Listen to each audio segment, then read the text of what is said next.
Bonjour à toutes et tous et bienvenue sur la chaîne Le Mandataire Efficace. Aujourd'hui, on va voir comment créer son fichier acquéreur. Allez, c'est parti.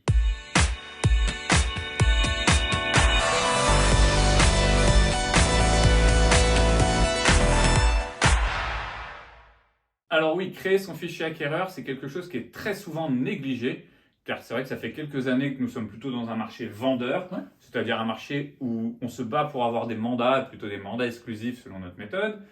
Tout ça pourquoi? Pour qu'on nous appelle et qu'on aille faire les visites pour vendre. Donc on a un petit peu moins de tendance à s'approprier l'acquéreur et à s'en occuper. En tout cas, quand je dis on, pas nous, mais beaucoup de personnes pensent que l'acquéreur, il n'est là que pour faire des visites et c'est tout. Donc nous, on va essayer de vous expliquer aujourd'hui un petit peu comment mieux vous organiser et surtout comment mieux considérer l'acquéreur, parce que vous allez voir si un marché se retourne ou même s'il ne se retourne pas, là où on fait la différence, c'est en étant professionnel avec tout le monde. Donc on l'est tous avec les vendeurs, mais je trouve qu'on ne l'est pas assez avec les acquéreurs. Oui, parce que bien souvent, on se dit « Oh là là, celui-là, il trouve pas parce qu'il veut à tout prix une maison type mouton à 5 pattes. » Oui, peut-être aujourd'hui, il cherche une maison mouton à 5 pattes, mais ce mouton à 5 pattes, souvent, il évolue.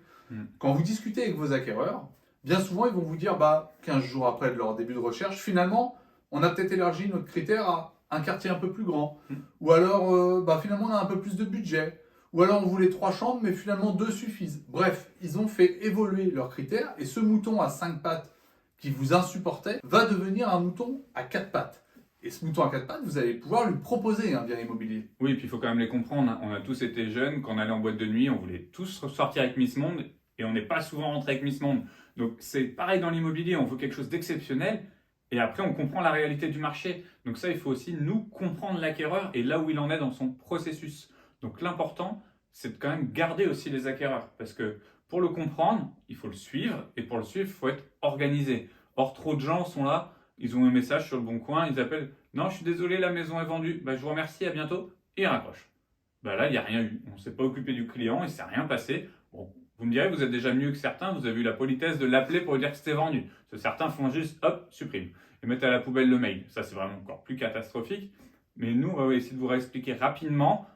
Si vous voulez plus, dans la formation, on explique vraiment en profondeur, mais là, vous expliquer quand même rapidement comment faire avec un client. Alors, Olivier, qu'est-ce que tu fais toi? Tu reçois un mail par le Bon Coin, par exemple, comment La tu gères? première chose, on le contacte et on va discuter de ses critères. Alors, vous pouvez le faire soit sur un fichier Excel où vous auriez défini des catégories, nombre de chambres, etc., distance des commerces, bref, vous pouvez faire ça, ou alors vous avez vos logiciels que vos réseaux vous mettent à disposition, qui sont aussi très très bons, puisqu'ils permettent de bien matcher entre les biens que vous allez rentrer et les demandes acquéreurs.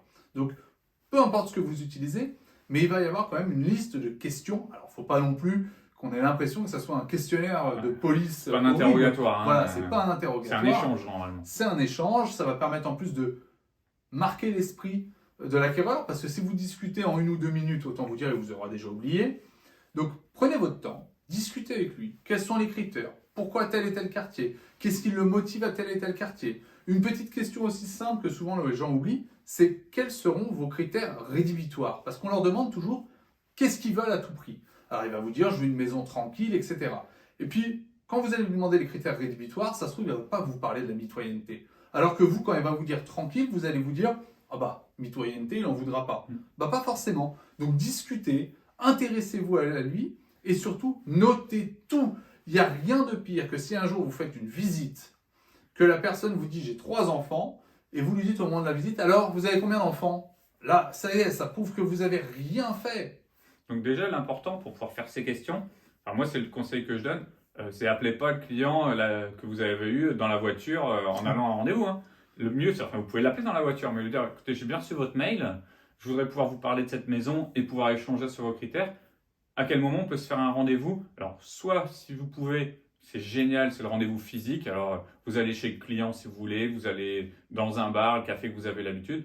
Ou maintenant, il y a quand même les nouvelles technologies. Hop, un petit WhatsApp, un petit Zoom, ça peut être sympa. Moi, je fais souvent en visio. Voilà, comme ça on se voit. Et comme disait Olivier, la question, les éléments rédhibitoires, et puis après, surtout, notez 3-4 choses importantes sur le bien, et après, notez plein de choses sur le client. L'important, c'est d'avoir de l'empathie avec lui. Les gens, souvent, je vois sur les fiches des clients, sur ceux qu'on a suivis en formation, quand vous leur demandez, sur les coachings qu'on a pu faire, hop, à chaque fois, c'est noté combien de pièces, tous les critères qu'Olivier a dit, puis vous demandez, et il fait quoi dans la vie? Ben, il gagne temps. Non, mais il fait quoi? Le métier? Ben, ça, on n'a pas. Alors, des fois, plutôt que de vous intéresser trop au bien, intéressez-vous un petit peu au bien et beaucoup à la personne. Parce que c'est en s'intéressant à la personne que vous allez la comprendre et que vous allez peut-être avoir des idées pour lui proposer des choses qui ne sont pas forcément dans tous les critères, mais que vous avez pu sentir quelque chose de bien. Mais je prends un Vous exemple. allez pouvoir la projeter dans voilà. un bien qui ne correspondait peut-être pas à 100% sur la feuille. Mais comme vous le connaissez, c'est plus simple. Moi, je peux vous donner un exemple. J'ai quelqu'un qui cherchait, alors c'est un couple, il cherchait du récent, appartement toit terrasse, ascenseur, stationnement, une belle vue. Ils ont acheté une maison en pierre. Ils ont acheté un appartement en plein centre historique de Rennes, en dernier étage, sans ascenseur, pas de stationnement. Par contre, esprit loft, parce qu'ils aimaient l'esprit moderne en fait, et ils aimaient la vie. Donc tout ce qu'ils visitaient, ben nous, à Rennes, il n'y a pas de bâtiment neuf dans le centre avec des terrasses, donc ils allaient beaucoup plus loin. Et moi, je me suis dit, non, par rapport à ce qu'ils me disent, ils ont une vie de citadin. Je leur ai montré un esprit loft, donc c'est-à-dire qu'il y a un truc dans l'ancien, mais tout cassé, rénové, moderne.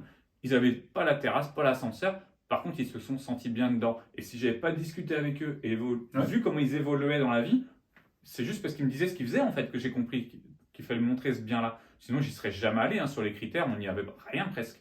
Mais voilà, c'est des petits coups de poker, alors ça marche pas à chaque fois. Oui, mais ça marche quand même régulièrement. Parce que tu dis ça marche pas à chaque fois, je suis d'accord. Mais j'ai plein d'anecdotes comme ça aussi où moi on me demandait de l'atypique et finalement ils ont acheté un pavillon. Parce que j'ai compris que ça les rassurerait finalement d'avoir un pavillon que de l'atypique comme ils souhaitaient. Parce que c'est vrai qu'à la télé on dit souvent que l'atypique c'est génial, c'est beau, etc.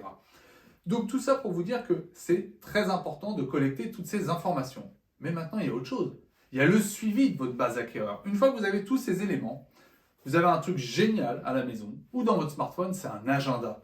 Vous avez eu par exemple la personne, je ne sais pas, on va dire le 1er mai, notez de la rappeler dans 15 jours. Mettez-le sur votre agenda pour lui repasser un petit coup de fil, savoir où est-ce qu'elle en est de votre recherche, lui dire que vous ne l'avez pas oublié mais vous n'avez pas de bien qui rentre dans ces critères. D'ailleurs, est-ce qu'ils ont changé leurs critères?